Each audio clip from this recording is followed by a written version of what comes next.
Welcome into this week's edition of AWA Unleashed. I am Chris Tubbs. This episode is all about the one and only, the legendary Nick Bockwinkel. He was a close friend of George and especially Mick. And before we get into it, I want to thank you guys for all of the tremendous feedback that we've gotten. I've heard nothing but good things. And let's bring in Mick and George as well. And guys, I don't know what you guys have been hearing about the feedback that we've done so far, but it has been overwhelmingly just to the moon and back. We have been excited, believe me. Nothing but positive, and even from some of the workers in the business that are sharing thoughts that this is long overdue. So thank you, everyone. We appreciate it. This is great. Like Roger Kent used to say, or Rod Trongard, we're in other lands now. We're in other countries, and just tremendous feedback. Everybody is so positive about it. They're loving hearing the stories about the old AWA. It's about time, and we are just getting started. We're right out of the blocks. Bigger and better things ahead. Yeah, last week was just kind of a rapid fire around the horn where we're going to kind of tell you about some of the topics that people have suggested. First one was all about Vern Gagne and Wally Carbo, and you can tell on the bottom of the screen. Today's all about Nick Bockwinkel. Before we get into it, I do want to say that you can find us on all your podcast platforms, whether it's Spotify or Apple, iTunes, YouTube, whatever. If you're on YouTube, I know a lot of people love it. We've got some exclusive features and pictures that you guys are going to be able to see just by looking at that. So, again, check us out on all your podcast platforms. Rate, review, subscribe, comment, because those things really help us grow this thing. And again, this is all about you guys. This is all about what you guys want to know and want to hear. And today, it's all about the legendary Nick Bockwinkel. Of course, we're talking about the AWA, but George, I want to ask you that when it comes to Nick Bockwinkel, yeah, we're talking about the AWA, but he had a pretty successful run before this. And I believe he was coming from the Georgia territory, if I'm not mistaken. He was. And Nick did what most wrestlers of that era did. He worked in the business for about 15 years before he made it to the main events. And that was normal. Guys had to work around the territories and learn their trade. He got into the business in 54 with his daddy, teaming a little bit out in California. Warren Bockwinkel had been a wrestler for the 15 or 20 years before that. Nick was trained by three guys, his dad, Warren, Lou Thez, and Wilbur Snyder, who was about 10 years older than Nick. Together, I don't think you come up with three better trainers. Nick worked a lot of territories. He also worked, this is interesting because when he went into the Army, they didn't want the wrestlers or guys wrestling. So Nick would go and wrestle off base, and he would be Nick Warren or Dick Warren or Nicky Warren. And his superiors were none the wiser. One of them did say, "You look like this guy that wrestled," and Nick just brushed it off. But he worked all the territories like most wrestlers did of that era. He was in the Pacific Northwest territory where he did gain some championships and worked with some of his future opponents. He was in California. He was in Hawaii. He was in Florida. He was in Texas.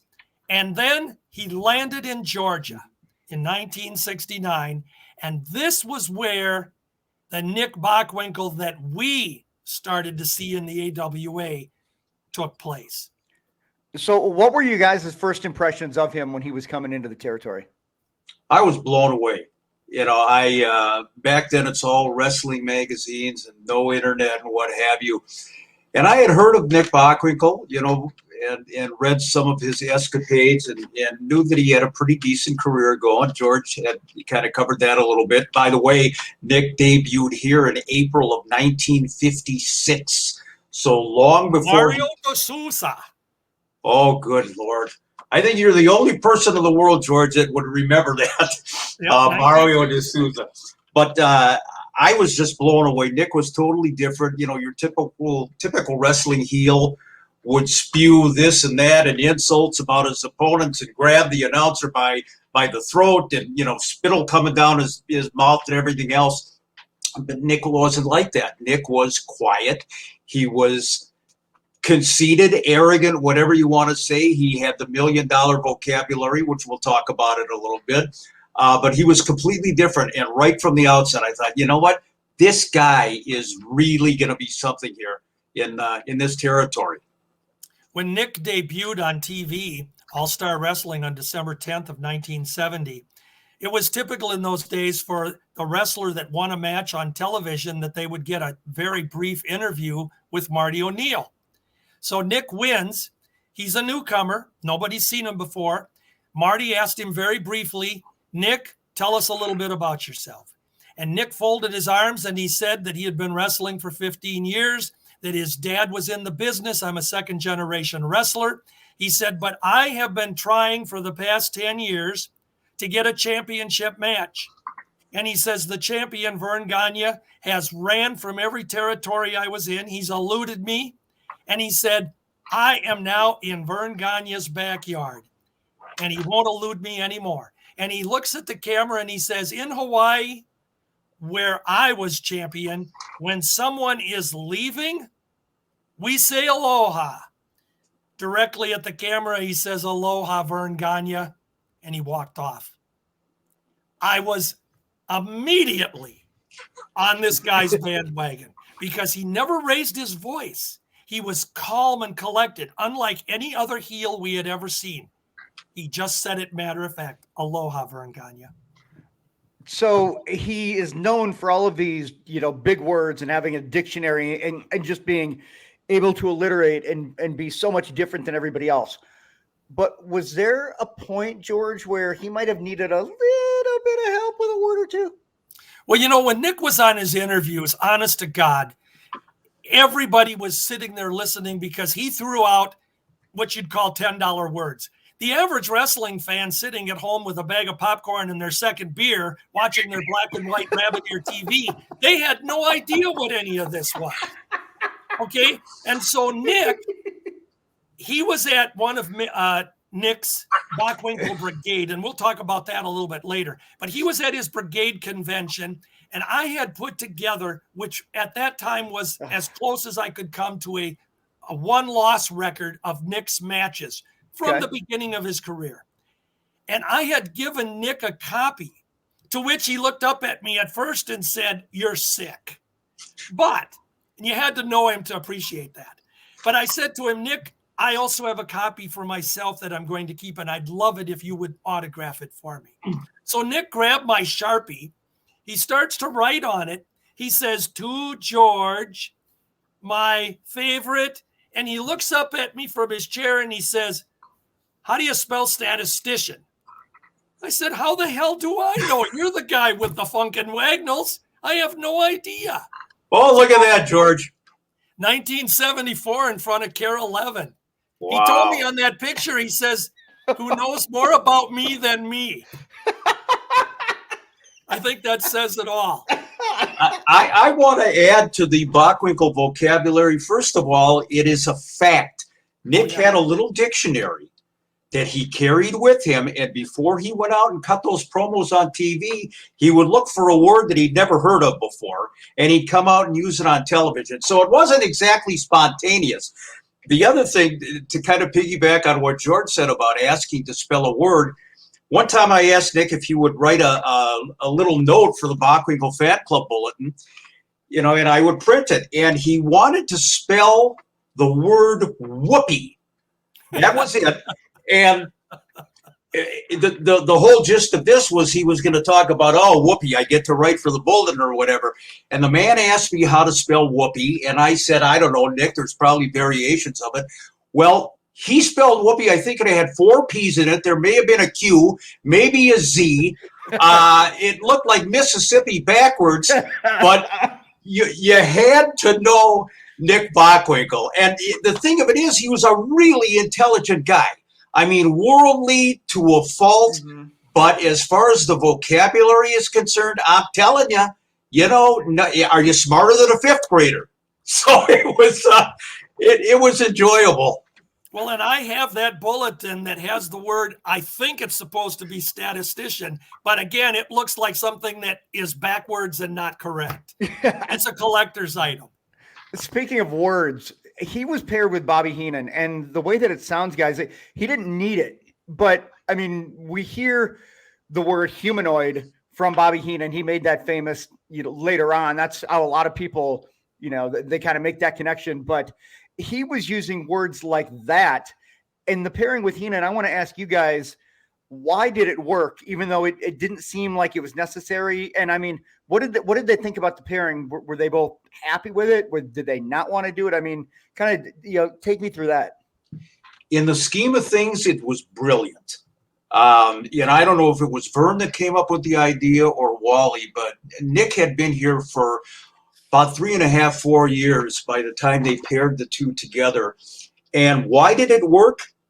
Because you had the two absolute best at their individual craft. The best wrestler in the world, the best manager in the world. And in theory, you would think, Nick's a great talker. What does he need Bobby Heenan for? Bobby Heenan's a great talker. What is it? But it was absolutely magical. And Heenan being the loudmouth during the interviews, and Nick just looking into the camera with the 8 to 5 humanoid lifers, it was a marriage made in heaven. And to me, the best manager wrestler combination ever in wrestling. Bar none, the best. And the thing that worked for him was the fact that Bobby Heenan was really the direct opposite of what Nick was on an interview, because Yep. Bobby would get upset. Bobby would get excited. He would start getting irritated on the camera, and he did it so well. And Nick would always just be composed. But the interesting thing about their relationship is that, as Mick pointed out, Nick was a wrestler. There isn't a fan out there that didn't realize that Nick Bockwinkel could wrestle as well as Wilbur Snyder and Vern Gagne and all the other classic babyface wrestlers. But he had this little weasel in his corner that would interfere or cause the referee to be distracted, and that allowed Nick to cheat. And he didn't need to cheat. And that's what was the genius about it. Mm-hmm. And that's what made it successful. So when he would come on camera and refer to him as Sir Robert of Heenan, how classic is that? And he would talk down to the fans. Again, those guys sitting on their couch with their beer and chips watching, they're the average guy, and he calls them 8 to sock, white sock lifers. How can you insult anybody any worse? And so they wanted to see him get his butt kicked. It was a marriage that was perfect. And it was genius. Absolutely. So, you kind of talking about the fans and the interaction with the fans and whatnot. I know that, Mick, you ran his fan club. I mean, how did you become a fan of, you said kind of that first night you were hooked, but what got you so involved in him to the point that you started a fan club for Nick Bockwinkel? I had actually run some fan clubs earlier, several years earlier as a teenager. I put up some fan newsletters, and the bug kind of bit me to do it again. And what's interesting about it is that when that bug did bite, the first guy that I approached was Bobby Heenan. Believe it or not, I approached the brain before I talked to Nick Bockwinkel. Not that Nick was second choice, but I happened to be at the Dyckman Hotel, downtown Minneapolis, where the wrestling office is, or was. And Bobby came in to get his paycheck or whatever, and he's in the lobby. And I said, Mr. Heenan, I admire your work so much. I'd love to start a fan club for you. And Bobby said, and I quote, "Get the hell away from me, punk." So when that failed,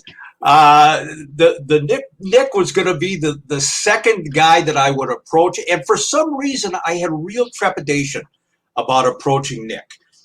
His persona, I didn't know him well, so is this the real Nick Bockwinkel that I'm going to get here? And he's going to tell me to get lost. Two rejections in a month is not good. But kind of like your love life. Well, that's more than two. But I met Nick at the Calhoun Beach Hotel when they're doing the AWA TV tapings. And this is June 12th, 1971.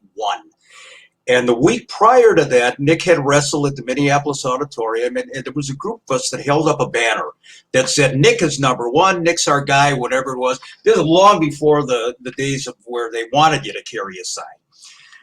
So an usher, because some wrestling fans had complained about it, came up and tore the sign out of our hands. Well, this was my inroad to talking to Nick at the TV studio as he was leaving the TV. Oh, God.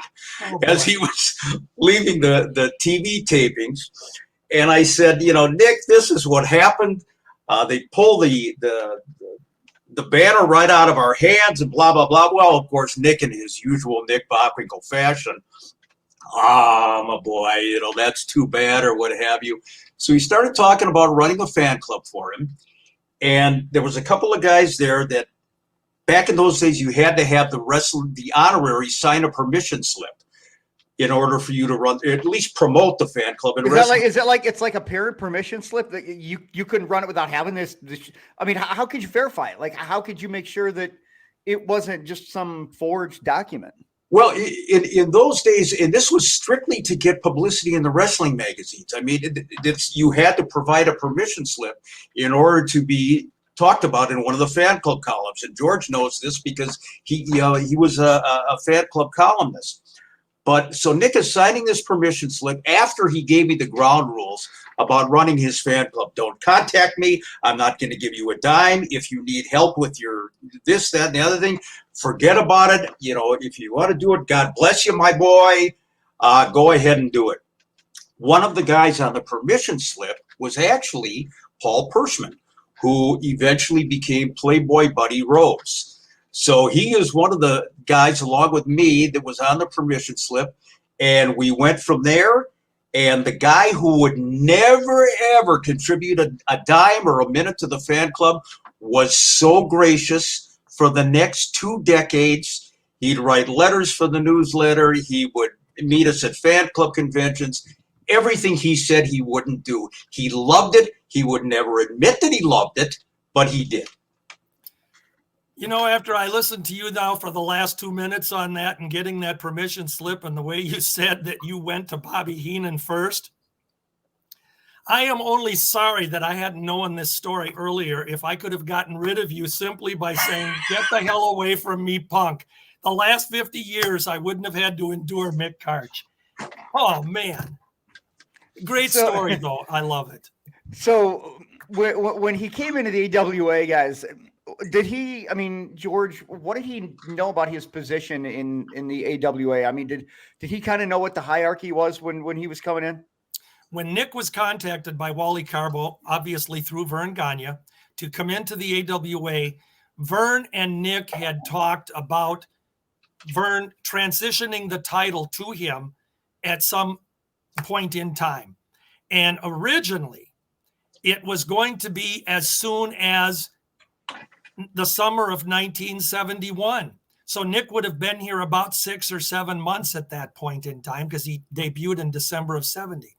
And history changed that when the Hercules Cortez was killed in a car accident the day of the All-Star Wrestling card on July 24th, 1971. And Vern changed course a little bit. Ray Stevens had come in. He hooked him up with Nick, and a dynamic combination. Nick and Ray just took off, and it got delayed for a while. But Nick was promised the title, and he was going to be champion. In true Vern Gagne fashion, I guess everybody said Vern was just a little bit behind the times towards the end of the AWA run. When George says it was delayed a little bit, yeah, it was delayed for about 4+ years. But nonetheless, Nick was the villainous heel chasing the champion, and history will bear out that it turned out just fine. And I was there the night that he won the title from Vern, November 8th, 1975. And I was so accustomed to Stanley Blackburn, sitting in his smoking jacket in Amarillo, Texas, sending in a videotape. I've watched the tape and we're reversing this decision because it was a little bit of a controversial ending when Nick won the title. But all of a sudden, they're talking on TV that this thing stuck. And I was absolutely thrilled as a Bockwinkel fan. And Vern trusted Nick Bockwinkel to carry the ball. Vern did not trust a lot of people, but by that time they had established this 4 or 5 year relationship, and Vern knew if he passed the baton to Nick, everything was going to be just fine. Why do you? I was just one of the ask. things that Nick wanted, or Vern wanted to do when Nick came in, was Vern wanted to slow down a little bit as far as his own wrestling activities, and so that's why Nick was originally going to get the title. And the deal turned out when Nick and Ray became so good together, Vern was able to draw with a lot of tag team main events, and Nick and Ray together were magic. So Vern was able to halt his schedule without really giving up the title. You know, if you look at results, it was infrequent defenses. But by the time we got to 75, Vern was ready to take a back seat, and that's when he put it on Nick. And like we say, the rest is history. I mean, you couldn't have come up with a better heel champion.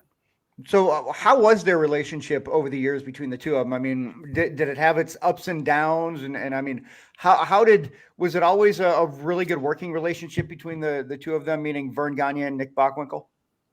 I would like to say this. Nick and Vern, as Mick said, were good friends. And Vern trusted Nick. That says a lot because that's going to be your heir apparent. But Greg Gagne told me a story once. Or actually, Nick told me the story about Greg Gagne.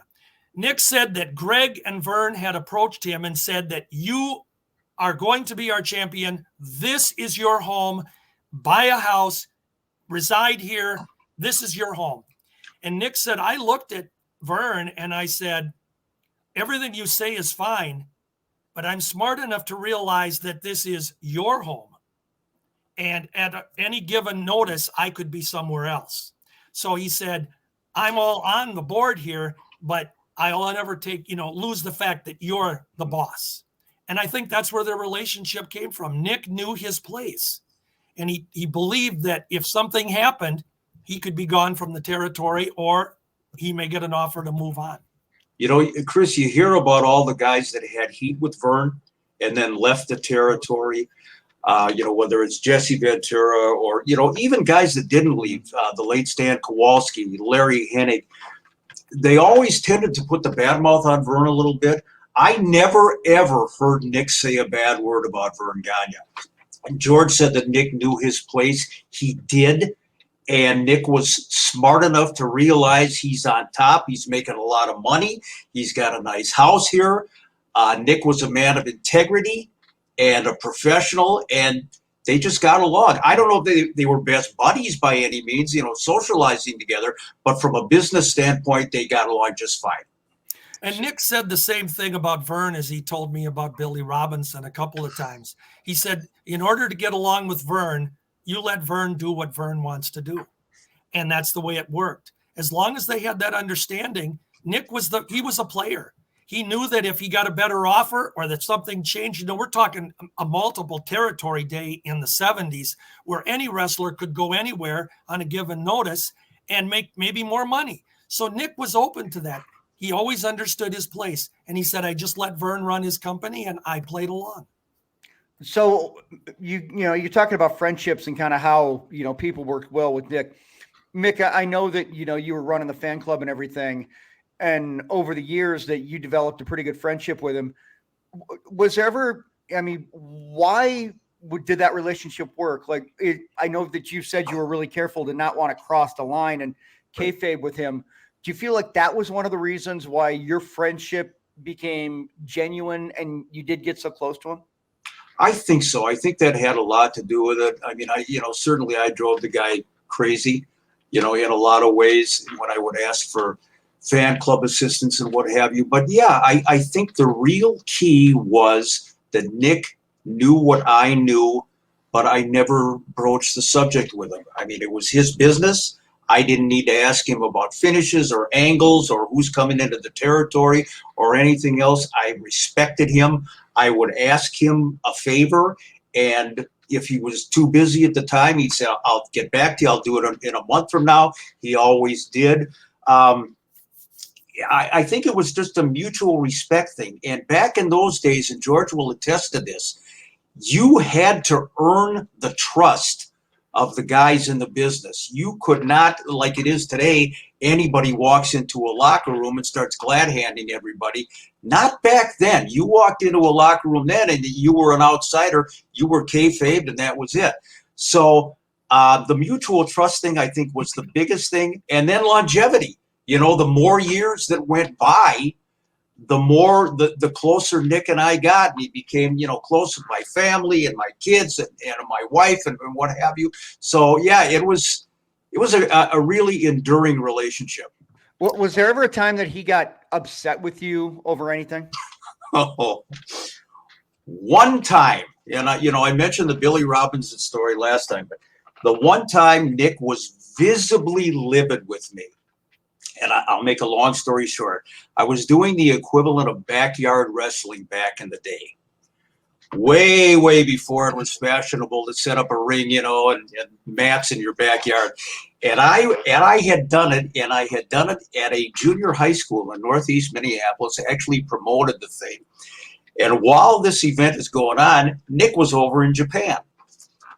Well, Paul Pershman, Buddy Rose, a friend at the time, attended the card, and for some reason, other than the fact that, you know, I don't know if he was trying to stir the pot or what, he told Nick on an airplane going from Minneapolis to Denver or whatever it was, hey, did you see what Mick was involved in? Well, comes the night at the St. Paul Civic Center, and Nick had gotten word of this and our show, and he came up to me and he said, come here, I want to talk to you. Oh, God. And he said, do I have to travel from Japan, you know, on an overnight flight or whatever, and travel all that distance to find out that my fan club president has been effing around behind my back while I'm gone? And back in the day, you just didn't do these backyard shows. He was livid. And, you know, there was no threat to the AWA, but I think he felt a sense of betrayal because did you shut your draws? You shut What's your draws? that? Did you shut your draws? Yeah, just a little bit. He said to me, aren't there enough rebel renegade promotions running around? For some reason, he was blown way out of proportion when we did. He said, without guys like you running around, bobbing your head up and down, you know, and taking bumps and whatever. And I said, Nick, I won't do it again. And but that was the only time in all the years that Nick was visibly pissed off at me. One of the things that I think endeared Nick to me, or me to him, was that you talk about the kayfabe era guys, and Mick, you can attest to this. They never wanted to go outside that kayfabe, and I never pushed the buttons. But where I had an in was Nick realized, as did most of the other wrestlers at the time, that I wasn't one of these fans that was trying to get them to tell me it was fake, or I was trying to invade their space. I was there because I was interested in results and where they'd been. And Nick didn't have to break kayfabe with me because he knew that I already was aware that he was a main eventer in Georgia, and that he'd had a championship in Hawaii, and that he had teamed with somebody in the Pacific Northwest. He understood that, and he appreciated that. And as our relationship endured, he would call upon me to ask a question about his career, things that he had forgotten. And I remember one of the classic conversations when he called me up and he said, what year was I in Buffalo? I said, you were there in 1961, but you weren't Nick Bockwinkel there. He goes, well, who the hell was I? I said, you wrestled as Roy Diamond. What? I said, yeah, you went in for 4 shots, four cards as Roy Diamond. He goes, oh, yeah, I know what the deal was. He says, it was that damn Pedro Martinez. Martinez was the promoter. He says, it was that damn Martinez. I get there, I come in, I'm supposed to be young Nicky Bockwinkel, and Martinez tells me, I don't want to bring in Nicky Bockwinkel. I want to change your name to Roy Diamond. Is that okay? And Nick says, I told him, because of his reputation of not paying boys, he says, I told Martinez, I don't care if you bill me as asshole, just as long as you pay me. And And I said to Nick on the phone, I said, now, Nick, that would have been fun. In this corner at 235 pounds, asshole. We laughed about that. But he was Roy Diamond for 4 cards, and he was gone from Buffalo. And Nick says, well, I left because he didn't pay me. It was a great laugh. Well, I mean, you can't make a check out to asshole, can you? I mean, can you go to a bank and cash one of those? Well, how do you go to a bank with a check payable to Dr. X? Come on. And you're walking in with a mask pre-COVID. Come on, Chris. So speaking about kayfabing, tell me about the time. Did he kayfabe your 6-year-old at one point? Oh, for God's sakes, yes. Okay. Yeah. Backstory quick. Mick and I had been doing some TV announcing and hosting for a Winnipeg independent promotion, which will come up in later podcasts. We had the tapes, and this is in 1986.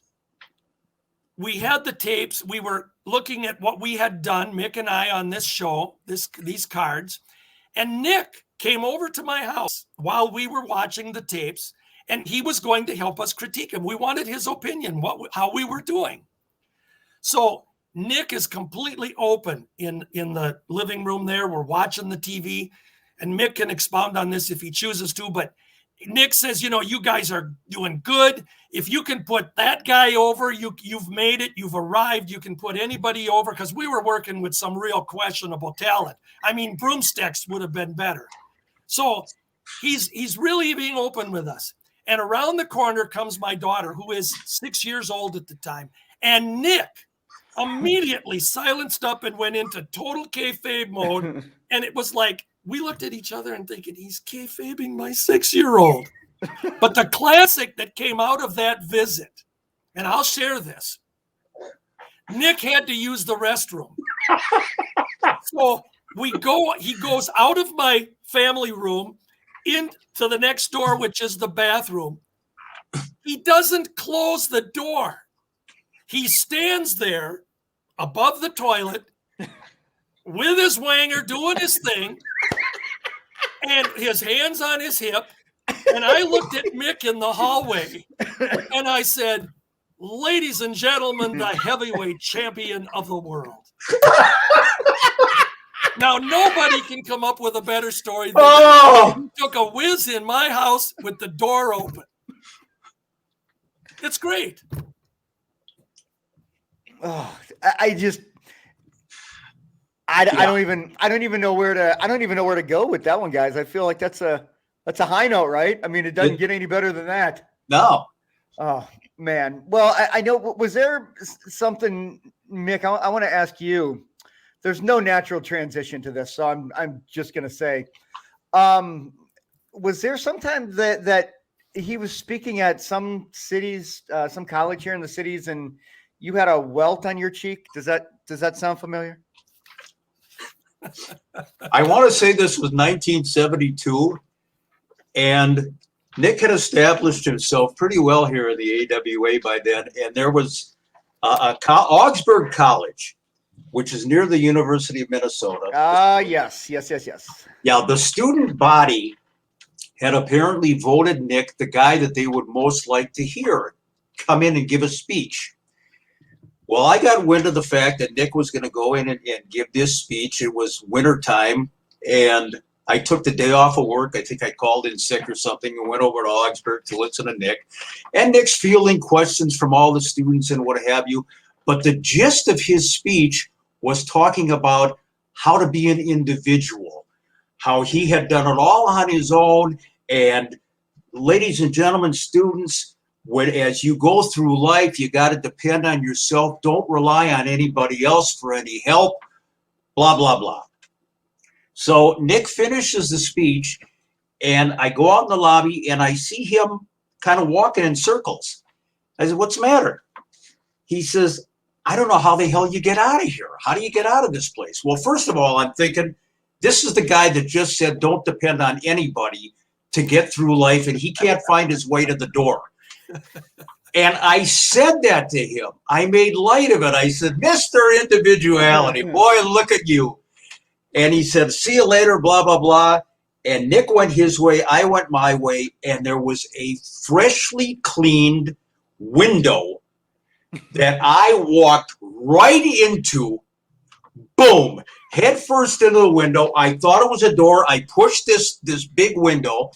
And I get this welt on my cheek, and I'm thinking to myself, please, he's not watching. I turned around and looked, and here's Nick. Ha, ha, ha. So, once again, that son of a bitch got the last laugh on me. Boom. I went into that thing like a fly on a windshield. Oh, my God. I know I can't top that one. I think the bathroom story and that one are pretty good. Oh, they're sweet. But I do want to say this about a guy that was class all the way. Oh, yeah. I did an interview with Nick in 1996, taped it on my deck. It was sent for publication, which it was. And Nick, here's the class. We talked about a lot of things on that tape. And Nick called me when he got home that evening, and he said, you know, I've been thinking about what I said about so-and-so, and I take it out. I don't feel comfortable doing that. I shouldn't have said that. And he said, and the other thing, when I mentioned this, he says, let's leave that out because that's not professional. So he was very aware that it was important that he be, come across well. And I appreciated it. And then I did remove the two things. One of the items he wanted to take out, I will point out, Mick, that it was about your Bockwinkel president. Which one? Permission slip. Oh, boy. Yeah. And I have the original, but he wasn't favorable. Let's just leave it at that. And he didn't want it in there. Got it. And it made sense because as we looked at it, it shouldn't have been in there. Yeah, I got it. Yeah. All right. And I have a feeling that's just a story because there are some things we're going to get into, some we're not. We're going to stay out of that one, right? Well, Nick Bockwinkel, sadly, he left us a few years back now. And we're not here to bury him, and we're not here to bury any wrestler. Yeah. But we'll share the inside stuff when we can. Okay. Well, let's get to some questions here, guys. Got a couple questions here from Twitter. Somebody was wondering how many of the big names lived in Minnesota back in the 70s and 80s. A friend of theirs in tech school said she'd go over to her friend's house when she was young, and every so often Ray Stevens or Nick were there visiting her friend's dad. Did guys stick around here, or did they just come in to work and then go someplace else?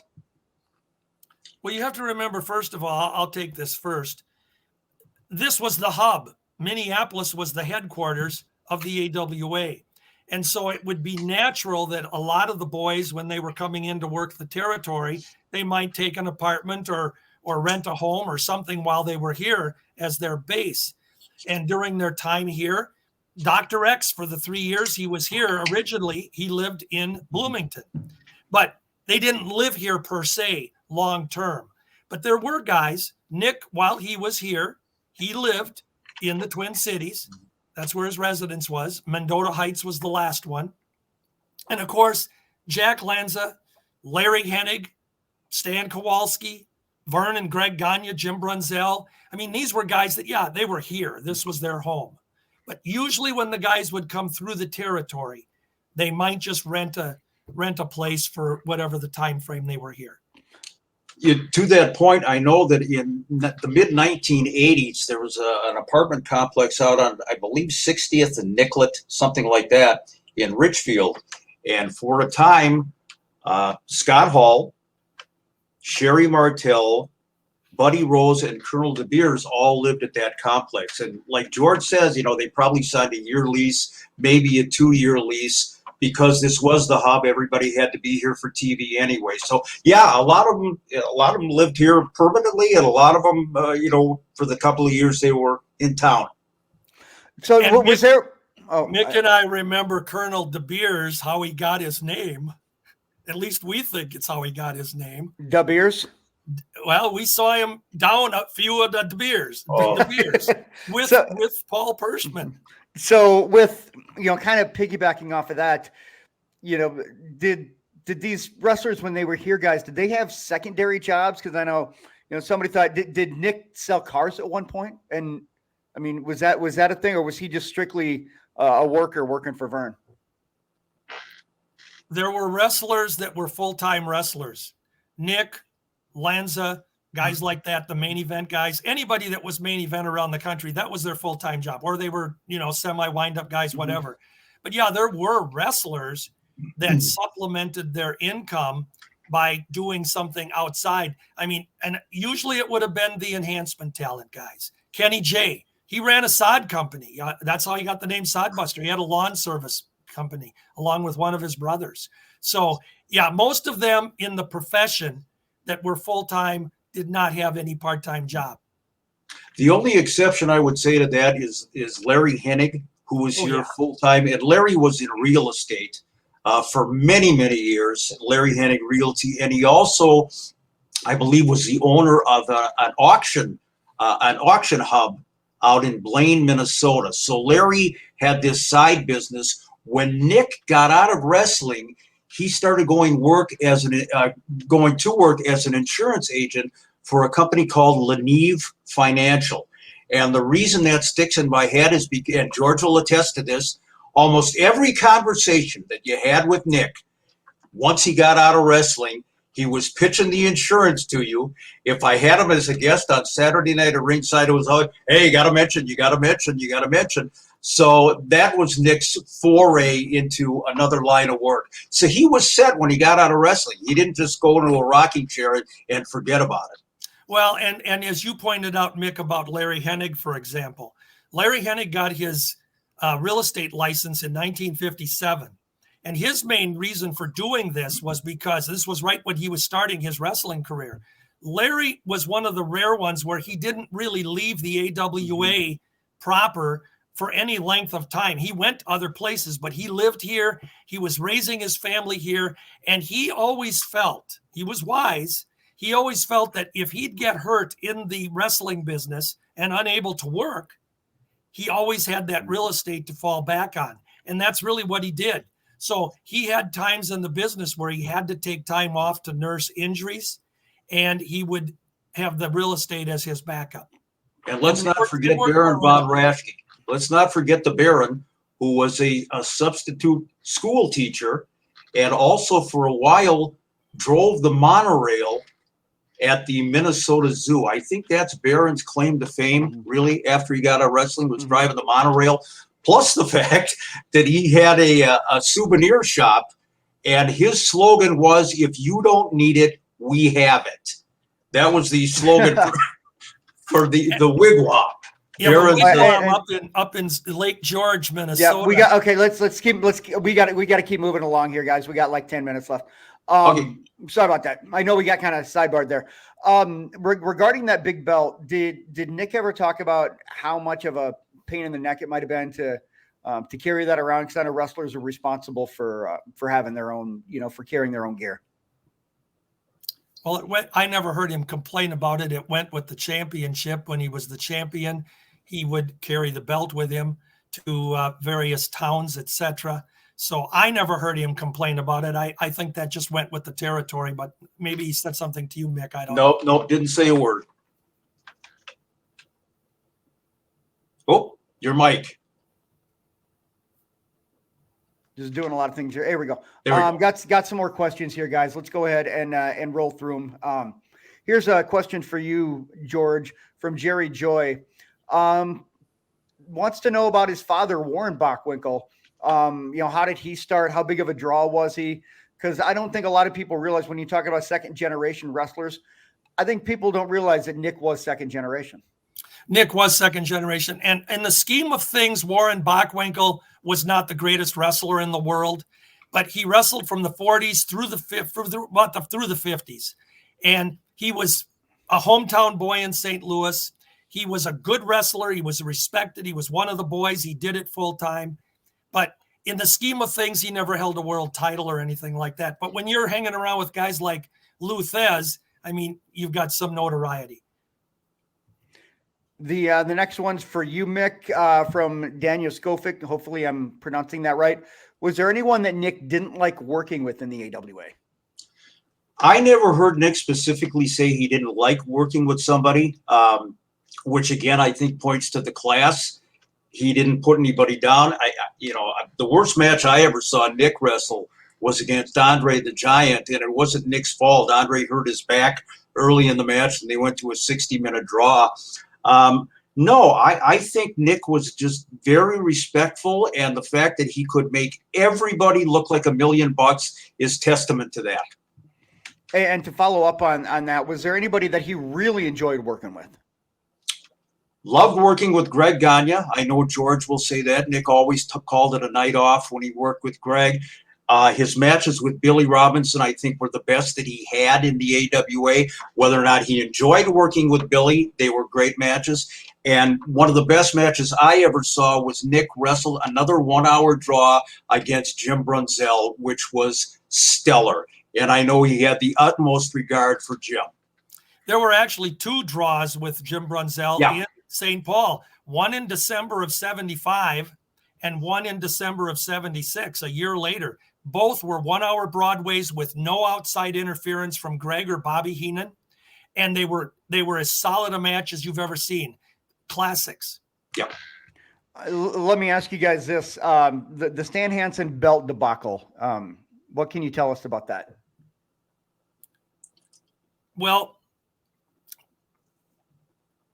Vern was under some pressure at that point in time, trying to get a noted wrestler, a name wrestler, international flavor.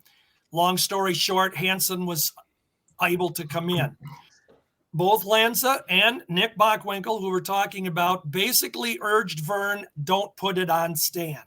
They had nothing against Stan personally. It was just Stan's personality and his reputation of sort of going into a territory and not wanting to do what promoters wanted him to do. And Vern didn't listen. We get into, this is a complicated story, but Stan was making money in Japan with Baba, Giant Baba, and he was doing really well over there. So Vern explained to him that if I put the title on you, you're going to have to defend the title here too. And when I need you. Well, eventually that went sour because Stan was spending more time in Japan. He felt his allegiance was to Baba. Vern said, I've had enough. I'm going to take the title off of you. Nick's going to win it. Stan disagreed because he was going to Japan and he was going to be billed as champion over there. And he walked out of the auditorium in Denver on the night he was supposed to wrestle Nick. And Vern just basically on a spur of the moment, having to make a boss's decision, put the title on Nick by default. And of course, that sets wrong with a lot of people. They think there should have been a tournament and whatever, but I never faulted Vern for it. And the only thing I've ever said about this is I've always said that Stan, when he was working for Vern, Vern was his boss. When he was working for Baba, Baba was his boss. And what he did with Vern was he crossed his boss and said, I'm not going to do what you asked me to do. So Stan, in my opinion, was wrong. But we'll leave it at that because we'll talk about that in more detail later on. And yes, Stan Hansen did run over the AWA championship belt with his truck and mail the title back to Vern Gagne. And I asked Stan about that. He says, yeah, I accidentally ran over the belt about 10, 15 times. Hey, from Eric Martin here for you, Mick. What do you think about his babyface run towards the end of his era? Was it good for him to be a babyface at the end? Absolutely. You know, if you look at AWA history, almost every heel that was here for any length of time finished their career as a babyface.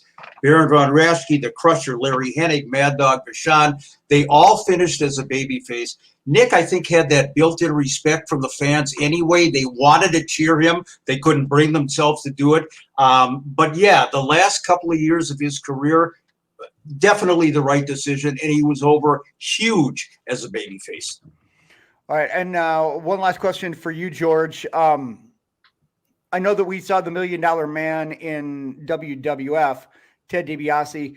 Was there any speculation or truth to the rumor that maybe Nick might have been groomed for that? And maybe if he wasn't as far along, I think it was like, over 50, would that have been a gimmick for him in the WWF?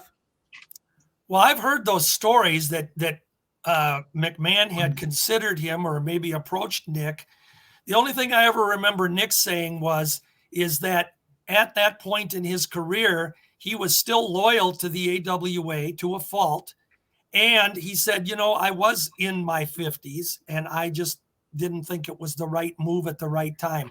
I think a little bit of it is that Nick was along with some of the others where he didn't think that McMahon was going to succeed as he did in that invasion. But yeah, he was considered, and he would have been great. I mean, I think the fans would have bought it. I mean, how many wrestlers have we seen repackaged over the years? And if he'd have had Heenan with him, if that would have worked out, yeah, I think it could have. But in hindsight, which I always like to look back to, because it's always 2020, I think we can all agree that DiBiase was the best choice for that role. And Nick wouldn't have been able to probably have it for as long as DiBiase was able to do it. All right, and last question here, guys, before we get to the trivia. This one, Mick, kind of tell us about the last time that you saw Nick. Ooh. Last time I saw Nick was in April of 2015 at Cauliflower Alley, and I knew Nick was not doing very well. Nick, of course, was succumbing to Alzheimer's for a while, and I didn't know if he was going to be at this reunion in 2015. So I sent a message to his wife, and I said, "Is Nick going to be there?" She said, "Yes, he is, but he's only going to be there for a very short time." That's my favorite picture, by the way. He's only going to be there for a short time because I don't want people saying, "Oh, I remember Nick when," and isn't it sad what's happened to Nick, and so on and so forth. Long story short, I didn't know even if Nick was going to recognize me when he got to the building, to the hotel. Well, not only did he recognize me, but he was using a walker at the time, and he aimed it in my direction and came at me full speed ahead. So I knew that everything was okay there as he crashed into my shins. The night that this picture was taken, they had announced that Nick and his wife, Darlene, were no longer going to be attending Cauliflower Alley Club conventions. They could kind of see the handwriting on the wall. And so they gave Nick a standing ovation. And a little bit later on, I approached him and I said, "Bockwinkel, can you put me over for one more picture, just one last picture?" And he looked at me and he said, "Absolutely not." Well, that's when I kneeled down next to him, and that picture was taken of the two of us laughing together. And I said to him at the time, I figured this is it. I got to say something. I said, "Bockwinkel, I love you." I said, "I would not have anything that I have in the wrestling business as far as announcing is concerned if it wasn't for you, Nick." And Nick got teared up and he said, is that so? And Nick started crying and I started crying. And that was it. That was the last time I saw Nick, really last time I had any contact with him. And boy, little did I know that 6 months later, he would not be with us anymore. So bittersweet, but I'm glad I got that picture. All right, before we get to, we got like 2 minutes here, guys. We got to wrap it up here quick. We do have a trivia question that we want to go ahead and let you guys know. But last week's trivia question, last week's winner, Jay Larson from Minneapolis. Joe LeDuc was the correct answer to the trivia question. What was the question last week, Mick? And in about 90 seconds, let's get this week's out so we can get it going. Absolutely. The question was, which wrestler pulled an MTC bus as part of a test of strength? It was Joe LeDuc. This week's trivia question is a two-parter, and it relates to Nick Bockwinkel.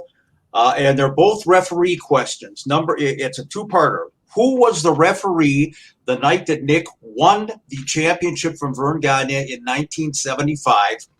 And part two, in the 1980s, someone who was related to Nick Bockwinkel was refereeing for the AWA. And I want to know who that was as well. So a two-part question. And people have until January 20th to email right there to mickkarch@gmail.com. Again, guys, it's time to go home. We're going to run out of TV time here. And unfortunately, we have to have a decision. We got to have a pinfall by the 60-minute. We can't go 60-minute Broadway. So that being said, want to thank everybody again for the fantastic response. Catch us on all your podcast platforms, Apple Podcasts, iTunes, Spotify, Pandora, Google, Amazon, just search AWA Unleashed. And also, if you've got a question or a comment, let us know on Twitter at that, or you can tell Slick Mick Old School Wrestling or George Shire's Time Machine. Guys, it's been great. I know we could have gone a lot longer. Unfortunately, we have a 1-hour time limit. So it's been great. And hopefully people will enjoy this one just as much as they've enjoyed the first two. Thank you, Nick. Thanks, Nick. God bless you.